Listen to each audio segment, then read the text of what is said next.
오늘 본문 고린도후서 5장 1절로 21절까지의 말씀을 저와 여러분이 번갈아 교독하시겠습니다. 만일 땅에 있는 우리의 장막집이 무너지면 하나님께서 지으신 집, 곧 손으로 지은 것이 아니요 하늘에 있는 영원한 집이 우리에게 있는 줄 아느니라. 과연 우리가 여기서 탄식하며 하늘로부터 오는 우리 처소로 덧입기를 간절히 삼아오노니 이렇게 입으면 우리가 벗은 자들로 발견되지 않으려 함이라. 이 장막에는 우리가 짐진 것 같이 탄식하는 것은 먹고자 함이 아니요 오직 덧입고자 함이니 죽을 것이 생명의 상품만 되게 하려 함이라. 곧 이것을 우리에게 이루게 하시고 보증으로 성령을 우리에게 주신 이는 하나님이시니라. 이런 우리가 항상 담대하여 몸에 거할 때에는 주와 따로 거하는 줄을 아노니 이는 우리가 믿음으로 행하고 보는 것으로 행하지 아니함이로라. 우리가 담대하여 원하는 사람의 몸을 떠나 주와 함께 거하는 것이라. 그런즉 우리는 몸으로 있든지 떠나든지 주를 기쁘시게 하는 자가 되기를 힘쓰노라.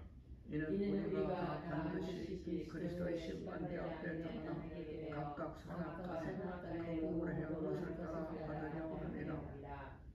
우리는 주의 두려우심을 알므로 사람들을 권면하거니와 우리가 하나님 앞에 알려졌으며 또 너희의 양심에도 알려지기를 바라노라.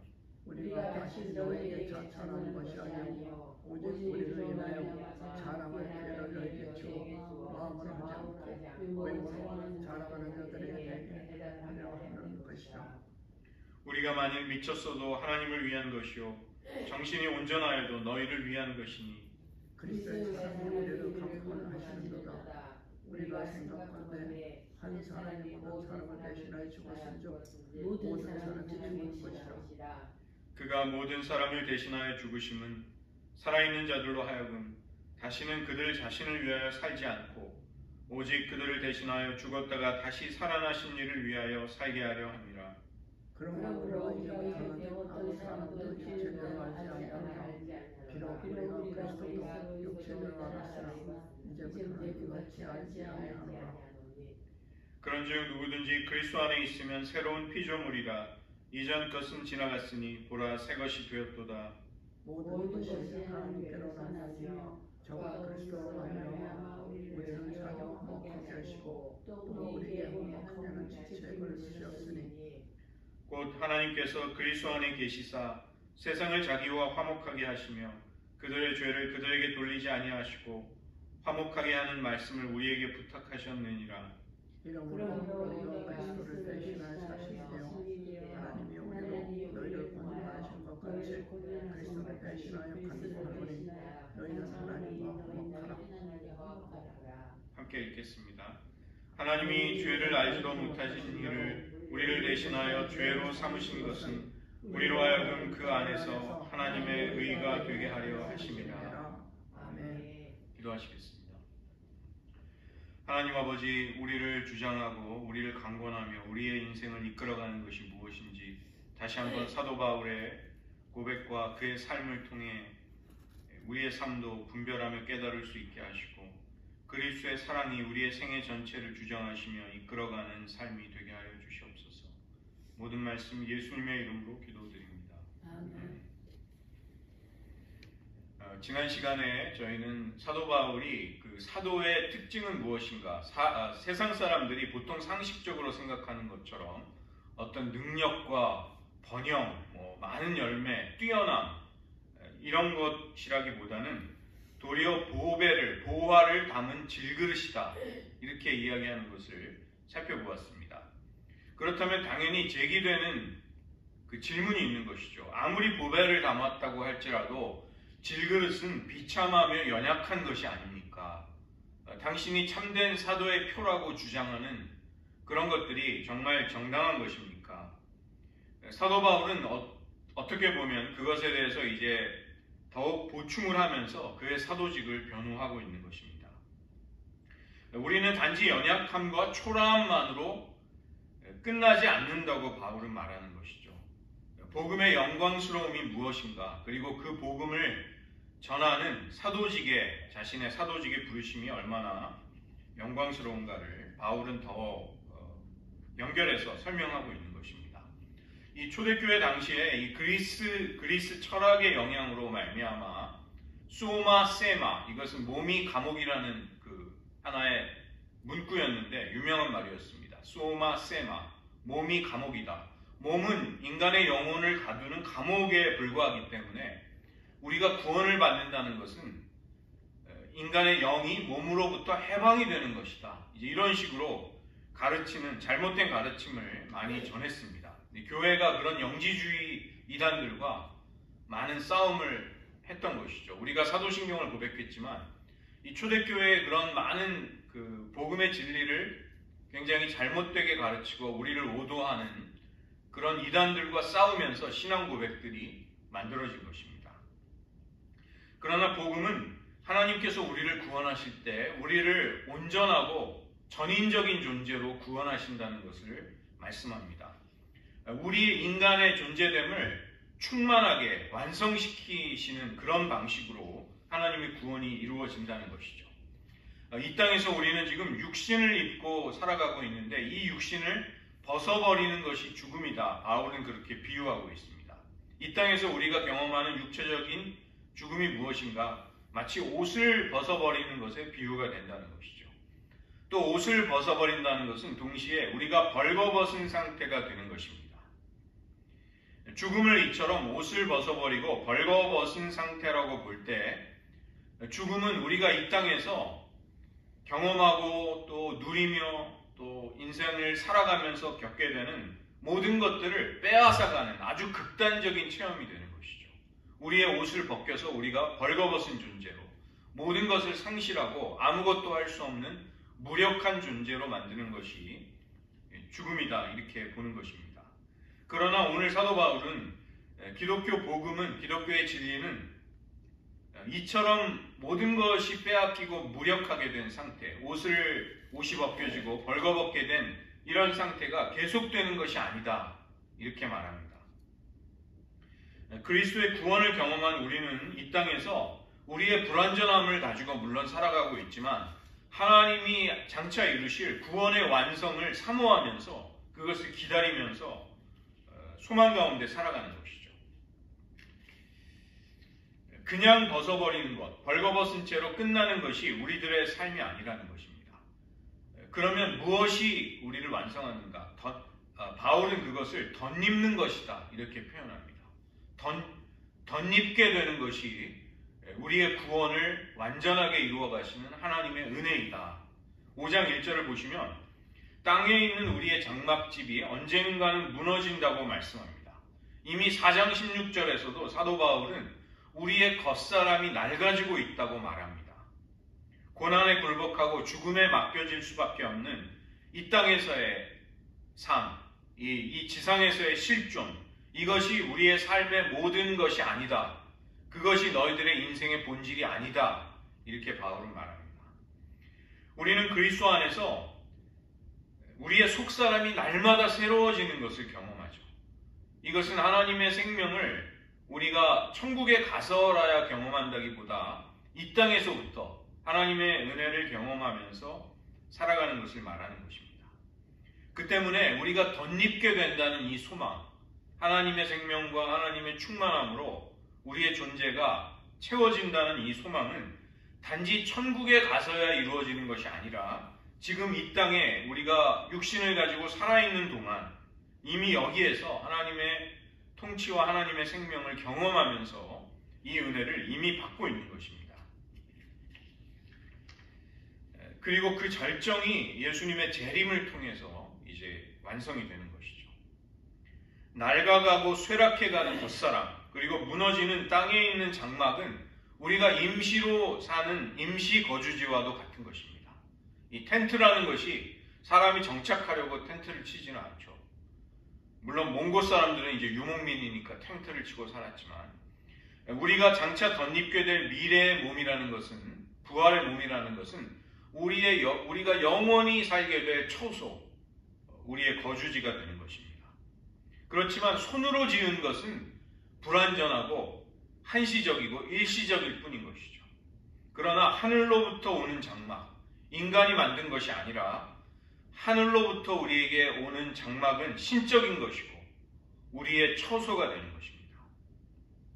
그래서 우리는 이 땅에서 하늘로부터 오는 이 처소를 덧입기를 갈망하면서 살아가는 것이죠. 바울은 오늘 우리가 이 땅에서 탄식할 때 이것은 단지 우리들의 불완전한 상태를 벗어버리기만을, 거기서 탈출하기만을 바라는 탄식이 아니다, 이렇게 말하는 것입니다. 하나님의 충만한 은혜로 덧입기를 갈망하는 것이 우리의 이 땅에서의 갈망이자 탄식인 것이죠. 바울은 이미 고린도전서 15장에서 우리의 혈과 육으로는 하나님의 나라를 상속받을 수 없음을 말씀하였습니다. 우리가 이 땅에서 살아가는 이 육신적인 존재를 가지고 영원한 하나님의 나라를 누리고 그 가운데 살아갈 수 있는, 그게 맞지가 않는 것이죠. 마치 새 포도주를 새 부대에 넣어야 하는 것처럼 낡은 부대가 그것을 감당하지 못한다는 것입니다. 우리는 영원한 하나님의 세계를 살아가고 하나님의 나라를 상속해서 그 충만함을 누릴 수 있는 새로운 존재의 양식이 필요하죠. 그것을 신약 성경은 부활의 몸이라고 말씀합니다. 예수님의 재림 때에 우리는 홀연히 우리의 몸을 포함해서 우리의 완전한 변화를 경험하게 될 것입니다. 그때야말로 사망의 권세가 생명에게 패배하고 삼켜지는 순간이 될 것이다. 결정적인 승리의 순간이 될 것이다. 사망을 삼키고 이기리라고 기록이 된 이사야 25장 8절이 성취가 되는 순간이 우리에게 온다는 것입니다. 여러분, 지금 우리가 이 기독교의 진리와 신앙을 가지고 있다는 것이 얼마나 감사한 일인지 헤아릴 수가 없습니다. 만약에 갈수록 무너져가고 낡아져가는 우리의 이 땅에서의 존재, 지상에서의 존재만을 가지고 살아간다면, 그리고 죽음 너머에 희망의 근거가 없다면 우리에게는 사실 절망밖에는 남지 않는 것입니다. 우리가 밥 한 숟가락을 뜨면 사실은 그만큼 죽음과 절망과 파멸이 우리에게 더 가까이 오는 셈이 되는 것이죠. 그러나 우리에게는 부활의 생명과 그 하나님의 충만한 생명을 누릴 수 있는 전인적이고 완전히 새로운 존재가 된다는 약속이 우리에게 허락이 되어 있습니다. 우리가 이런 소망에 굳건한 근거를 붙들 수 있을 때 우리는 어두움과 절망을 몰아낼 수가 있습니다. 5장 5절을 한번 보십시오. 사망이 생명에게 삼켜지고 정복이 되고 우리가 그리스도의 생명을 덧입게 되리라는 이 장차 주어질 약속이 얼마나 확고하고 얼마나 분명한가. 하나님은 그것을 보장해 주기 위해서 보증금, 선불금을 주십니다. 즉 성령님을 하나님은 우리에게 다운페이먼트로 주신다는 것입니다. 우리를 완전히 새로운 존재로 하나님의 그 충만한 은혜를 누릴 수 있는 존재로 만드신다는 그 보증으로서 성령을 주시는 것이죠.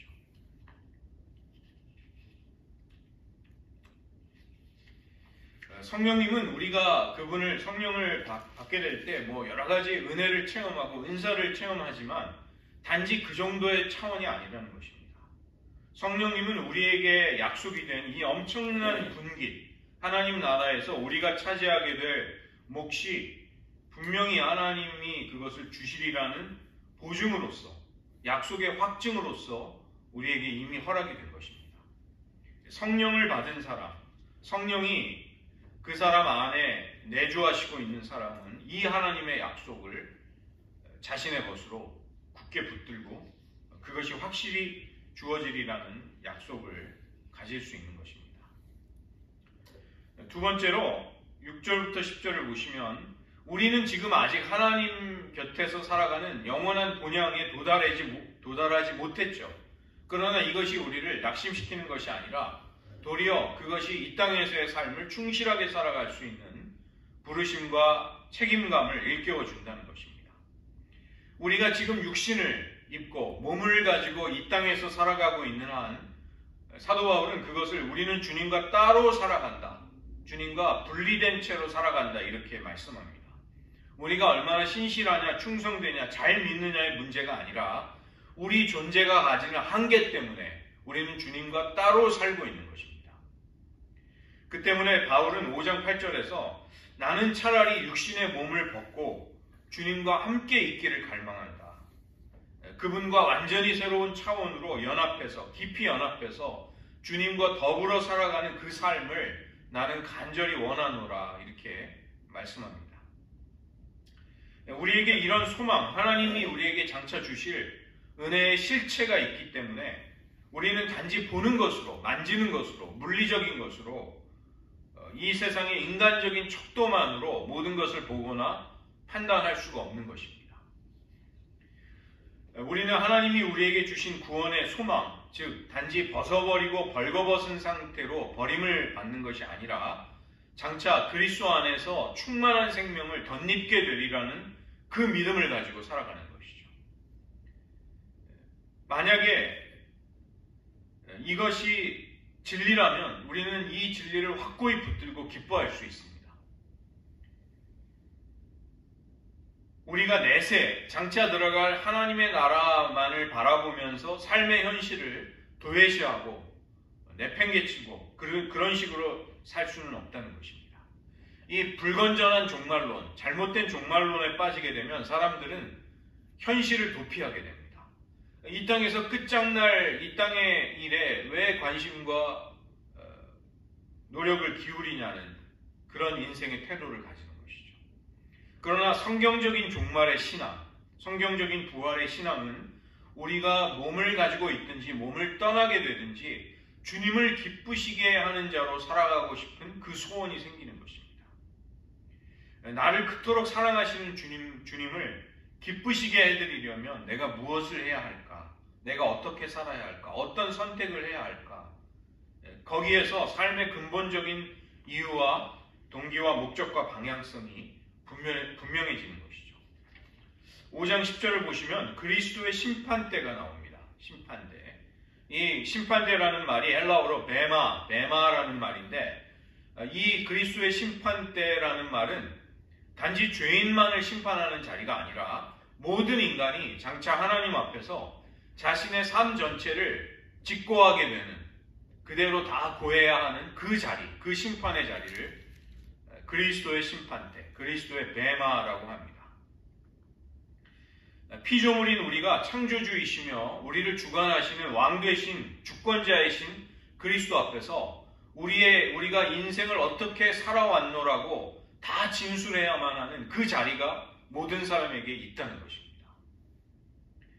우리가 우리의 행위를 가지고는 하나님의 심판과 의로운 기준을 충족할 수 없기 때문에 만약에 우리의 구원이 우리의 행위에 달려있게 된다면 우리는 다 멸망당할 수밖에 없는 사람들입니다.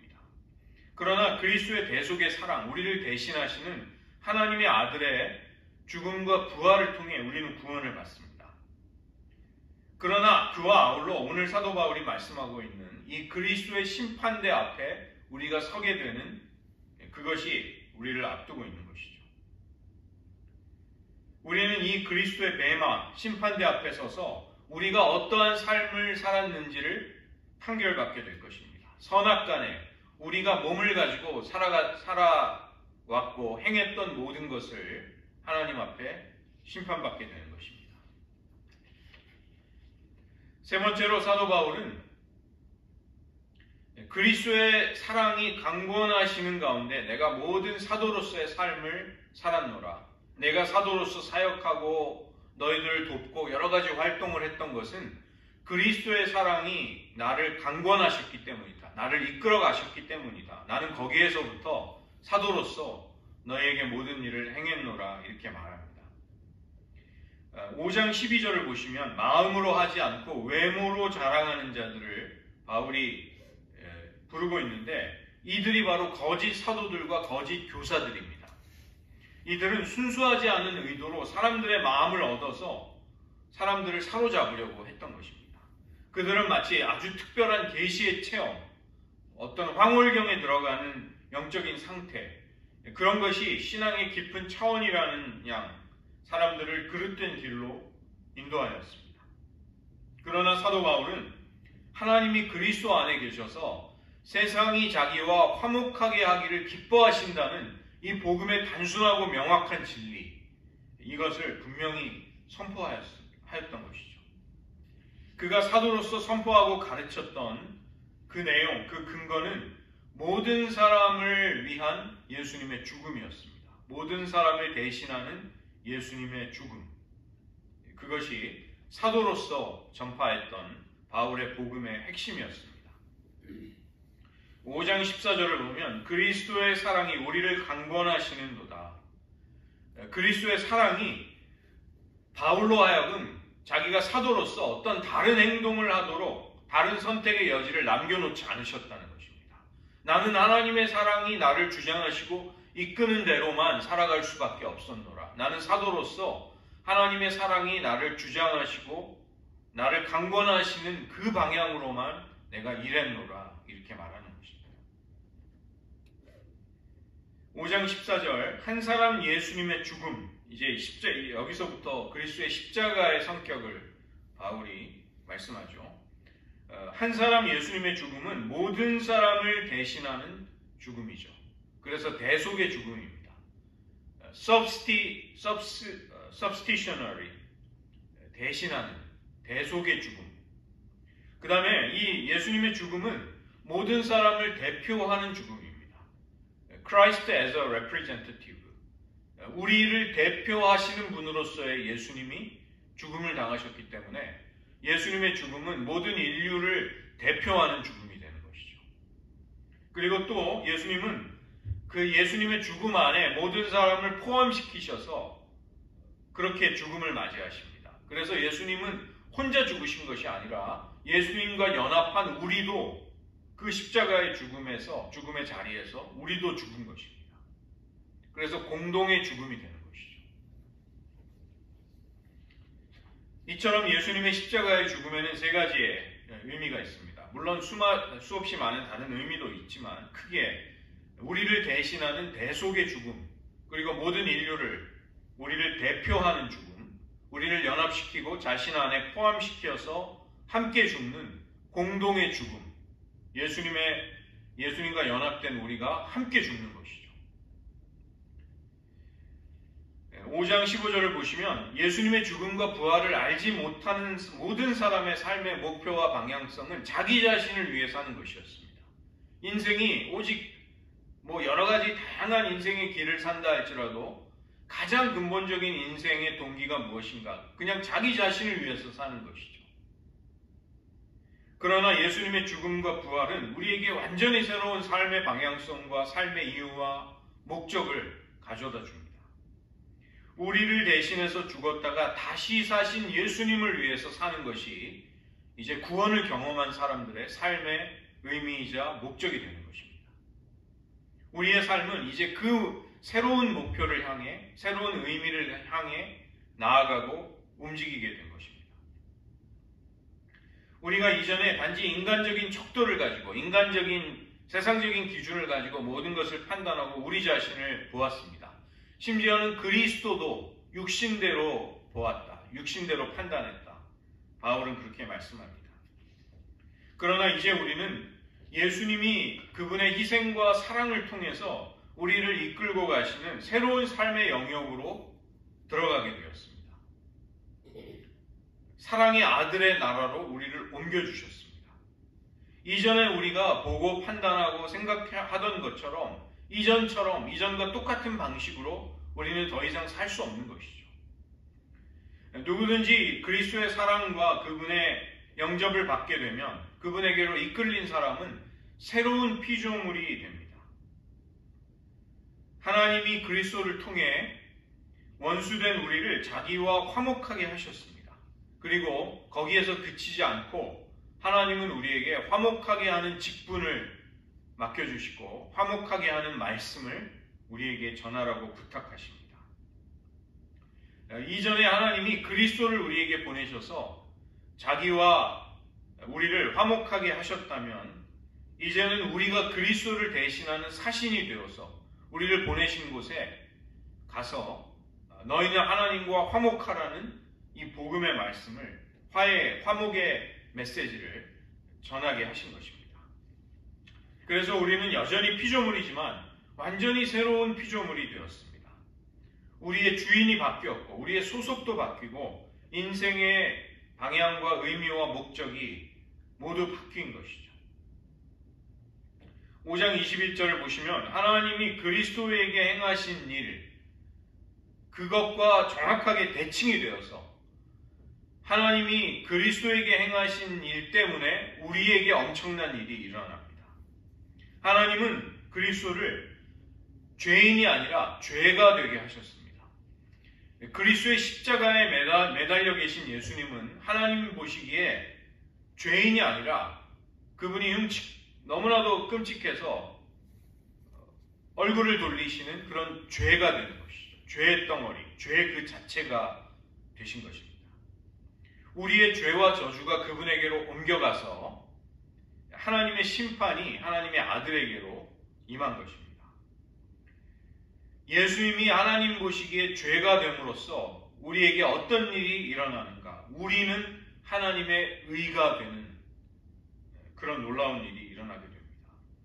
우리를 그냥 의인이 되게 하셨다는 정도가 아니라 우리가 하나님의 의, 디카리오 시네, 하나님의 의로움이 되는 것입니다. 예수님이 죄가 되어서 달리신 그리스도의 십자가를 사람들이 볼 때 죄의 그 참혹한 결과, 하나님의 공의로운 심판을 거기서 볼 수가 있죠. 이제 하나님은 온 세상을 향해서 당신이 구속하신 우리들을 보여주시기를 원하는 것입니다. 온 세상을 향해 이들을 보라. 이들이 바로 나의 의로움이다. 하나님은 그렇게 온 세상에 우리들을 보여주시면서 자랑스러워 하십니다. 내가 얼마나 의로운지를 내가 너희들에게 보여주는 이들을 볼 때 알 수 있다. 그 증거가 여기에 있다.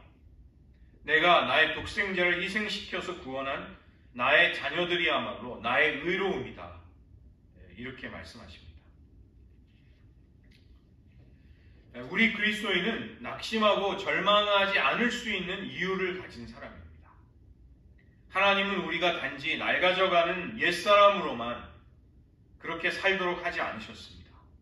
이 땅에서 무너져가는 육신의 장막만을 가지고 사는 것이 우리의 삶이 아니라는 것입니다. 우리는 이 육신의 장막을 벗을 날이 오게 되고 그날을 언젠가는 맞이하게 될 것입니다. 그러나 우리는 단지 벗어버리고 벌거벗은 채로 모든 것을 상실한 채로 끝나지 않는다는 것을 바울이 말씀합니다.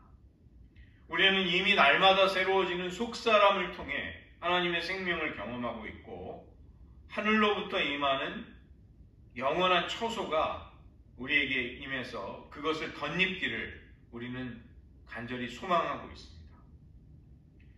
그때가 되면 우리가 하늘로부터 오는 새로운 처소를 덧입게 될 때, 즉 부활의 몸을 받게 될 때 죽음의 권세, 사망의 권세는 생명에게 삼켜지고 정복이 되는 결정적인 승리의 순간이 우리에게 찾아오게 될 것입니다. 그래서 우리는 이런 새로운 피조물로 살 수 있도록 하나님의 은혜를 입었고 하나님은 그 보증으로서 그 은혜를 반드시 주시겠다는 약속의 확증으로서 성령님을 주신 것입니다. 이 시간 말씀을 의지하면서 저희들 함께 기도하기 원합니다. 우리들의 삶 가운데 좌절과 낙심과 우리를 곤고하게 하는 어려움들이 찾아왔고 또 그것을 우리들은 겪고 있습니다. 고난을 겪지 않는 사람은 한 사람도 없는 것 같습니다. 그러나 우리에게 베푸신 하나님의 은혜가 얼마나 크고 놀라운가를 한번 이 시간 말씀을 의지하면서 말씀을 그대로 믿으며 한번 떠올려 보십시오. 성령님은 하나님의 약속이 반드시 남김없이 이루어질 것에 대한 보증이며 선불금입니다. 다운 페이먼트죠.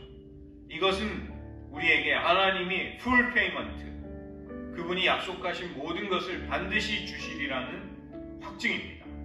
우리는 이 소망을 붙들고 지금 우리가 겪고 있는 모든 고난과 어려움을 인내로 승리하며 이길 수가 있습니다. 여러분의 고난과 어려움을 한번 떠올려 보시면서 그 곁에 하나님이 주신 이 약속의 확증, 우리가 성령을 받았다는 이 영광스러운 사실을 붙드시면서 하나님 저희가 지금 탄식하고 있습니다. 우리가 아직도 우리의 불완전한 존재로 인해서 이 땅에서 빨리 하나님 주와 함께 더불어 사는 그 놀라운 삶으로 들어가기를 우리는 갈망하고 있습니다. 그러나 모든 고난과 어려움을 능히 이길 수 있는 소망의 근거가 우리에게 허락되어 있음을 확신합니다. 그 은혜에 붙들고 계속 나아갈 수 있도록 이 시간 먼저 한번 기도하시겠습니다. 하나님 아버지, 우리가 이 땅에서 우리의 불완전함과 육신의 한계를 가지고 탄식하며 살아갑니다. 우리가 이 땅에서 아무리 놀라운 은혜를 경험한다 할지라도 또 깊은 영적 체험이 우리에게 임한다 할지라도 우리는 아직 몸을 가지며 주님과 따로 살고 있는 것에 불과함을 깨닫습니다. 우리가 장차 몸을 벗고 주와 함께 주와 더불어 사는 놀라운 삶으로 들어가게 될 것을 믿습니다. 하나님, 이 땅의 육신의 장막은 날로 약해지고 쇠하여지며 무너져가고 있습니다. 그러나 영원한 하늘로부터 임하는 조소를 덧입게 될 때 하나님, 죽음의 권세가 생명에게 패배하는 놀라운 일이 일어날 것을 약속해 주셨습니다. 그리고 그 약속의 보증으로서 성령님을 모시고 살아가고 있는 저희들, 하나님의 모든 약속과 언약이 하나도 남김없이 이루어질 것을 믿습니다. 이 소망 가지고 우리들이 지금 마주하고 있는 모든 고난과 슬픔과 어려움들을 다 이겨내고 극복할 수 있도록 하나님 붙들어 주시옵소서. 결코 이전과 똑같은 삶, 자기 자신을 위한 삶으로 돌아가지 않도록 도와주시고 우리를 위해 죽었다가 다시 사시는 주님을 위해 살아가는 새로운 삶으로 우리들을 인도하여 주시옵소서. 두 번째, 마지막으로 한 가지 더 기도하겠습니다. 사도 바울은 사도로서의 자신의 사역의 이유, 동기, 삶의 목표가 분명함을 말씀합니다. 우리는 지금 무엇을 위해 살고 있습니까? 여러분의 삶을 이끌어가고 강권하고 주장하는 것이 무엇입니까? 그리고 우리는 무엇에 대해서 어떤 책임을 지며 살아가고 있냐는 것입니다. 사도 바울은 하나님이 그리스도 안에 계셔서 세상을 자기와 화목하게 하셨음을 선포하였습니다. 모든 사람을 대신해서, 모든 사람을 대표해서, 모든 사람을 자신 안에 품고 연합시켜 함께 죽는 그리스도의 죽음을 통해 우리는 더 이상 단지 자기 자신만을 위해 사는 삶으로부터 벗어날 수 있게 되었습니다. 우리를 대신하여 죽었다가 다시 사신 예수님을 위해서 사는 새로운 삶의 목적이, 방향이 분명해진 것입니다. 이 시간 기도하기 원하는 것은 하나님 우리에게 새로운 피조물로서의 삶을 허락하여 주셨습니다. 화목하게 하는 직분과 하나님과 화목하라는 화해의 말씀을 우리에게 맡겨주셨습니다. 주님을 만나 새로운 피조물이 된 우리의 변화를 통해서 이 생명의 말씀을 전하게 하여 주시옵소서. 그리스도를 대신한 사신이 되어서 하나님이 우리를 보내주시고 만나게 해주시는 모든 사람들 앞에서 하나님과 화목해야 할 이 긴급한 절박한 영혼의 필요를 전하며 하나님께로 가도록 다른 이들을 도울 수 있게 하여 주시옵소서. 한 번 더 우리의 삶을 놓고 기도하시겠습니다. 하나님 아버지, 사도 바울은 자신의 삶을 화목하게 하는 직분을 받은 은혜로 불쌍한 삶입니다. 우리들에게도 화목하게 하는 말씀을 부탁하셨음을 상기시켜 주시고 하나님, 우리의 삶이 방향 없이 공허하게 기분 내키는 대로 살아가는 삶이 아니라 이제 우리들의 삶에도 뚜렷한 목적과 방향과 삶을 살아갈 동기가 허락되었음을 감사합니다. 하나님, 우리들 우리 자신을 위하여 더 이상 살지 않고 주님을 뒤따라 하나님의 영광을 구하는 삶을 살도록 도와주시옵소서. 하나님, 다른 이들이 하나님과 화목할 수 있도록 돕는 데에 우리들의 일상, 우리들의 시간, 우리들의 모든 여력이 다 쓰여질 수 있도록 도와주시고 주님을 기쁨으로 뵙게 되는 그날까지 주님을 기쁘시게 하는 자로 모든 삶을 살아가게 하여 주시옵소서.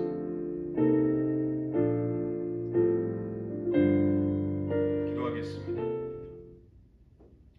하나님 아버지, 사도 바울은 자신이 그리스도의 사랑에 강권하심으로 그 이끌리심으로 사도로서의 모든 삶을 살았노라고 고백하고 있습니다. 하나님, 이 땅에서 우리의 육신의 장막이 쇠하며 낡아지고 연약해지는 아픔을 겪습니다. 그러나 그것으로 끝나는 것이 우리들의 인생이 아님을 바울을 통해, 그 가르침을 통해 위로받습니다. 하나님, 우리가 단지 벗어버리고 벌거벗은 채로 남는 것이 우리들의 탄식의 이유가 아니라, 우리들은 하나님의 충만하고 새로운 생명을 누릴 수 있는 그러한 존재로 부활의 몸을 입게 될 것을, 덧입을 수 있는, 하늘의 처소로 덧입게 되는 그 은혜를 갈망하며 이 땅에서 아직 탄식하고 있습니다. 우리가 이러한 소망을 가지고 하나님을 더욱 바라보며 의지하게 하시고, 장차 주님과 함께 영원히 거하게 될 그 충만한 삶으로 우리들을 이끄실 하나님의 약속이 분명히 남아있음을 깨달으면서 이 땅에서 우리가 몸을 가지고 살아가든 몸을 떠나게 되든 주님을 기쁘시게 하는 삶으로 나아가도록 도와주시옵소서. 그동안 우리가 많은 면에서 우리 자신만을 위해서 살았다면, 이제는 우리를 위해 죽었다가 다시 사신 예수님을 위해서 살아가는 것이 우리들의 기쁨과 우리들의 보람이 되게 하시고, 또 우리들 각자를 보내주신 삶의 자리에서 누군가를 하나님과 화목케 하는 데에 우리들의 생애가 쓰임받을 수 있도록 도와주시옵소서. 모든 말씀 예수님의 이름으로 기도드립니다.